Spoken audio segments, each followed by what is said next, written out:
Sizlarga bitta Allohning mo'jizasini ko'rsataymi? Aql bovar qilmaydigan mo'jiza. Bu asarlarning o'zi mo'jiza, lekin uni ichida yana bitta zo'r mo'jiza bor. Qaranglar.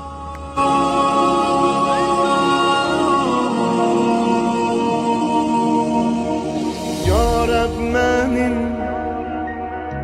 kalbimi dindir, kalpte yani dilde bilmiş, kalbimde sen ey güzel Allah, Subhanallah, elhamdülillah. Kalbimde sen ey güzel Allah, Subhanallah, elhamdülillah.